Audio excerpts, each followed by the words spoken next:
Alors, je vais vous raconter l'histoire d'une jeune femme qui aimait beaucoup le français et qui, du coup, en terminale, s'est dit « je vais faire une prépa lettres, puisque j'aime le français, j'ai des bonnes notes en français, donc je vais faire une prépa. Je ne sais pas trop à quoi ça va mener, mais au moins les études vont me plaire, puisque le français, j'aime ça. » Et donc, elle fait une année de prépa.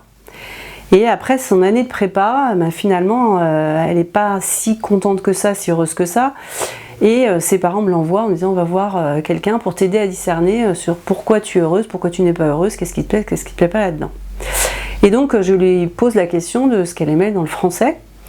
Et curieusement, elle me décortique le français comme une scientifique. C'est-à-dire qu'elle me dit moi ce que j'aime dans le français, c'est travailler sur l'étymologie des mots, c'est de voir comment les phrases sont fabriquées, c'est de... Voilà. Et en fait, on a pu discerner avec elle qu'elle avait un esprit scientifique et qu'elle n'était pas littéraire mais scientifique, et que ce qui lui plaisait dans le français, c'est toute cette expérience scientifique.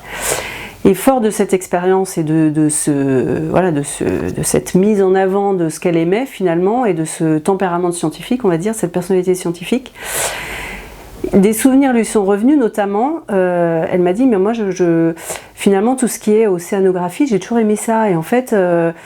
Et c'est revenu petit à petit des thèmes qu'elle aimait aborder, des choses qu'elle aimait lire dans des journaux qui avaient un rapport avec la science, notamment la géographie. Et du coup, elle est partie dans une orientation complètement différente, puisqu'elle a fait un master de géographie. Et elle travaille actuellement dans la gestion des risques en région parisienne, ce qui a un lien direct avec ce qu'elle a fait. Et elle est pleinement heureuse. Donc heureusement qu'elle n'a pas fait de français, même si elle avait des bonnes notes en français.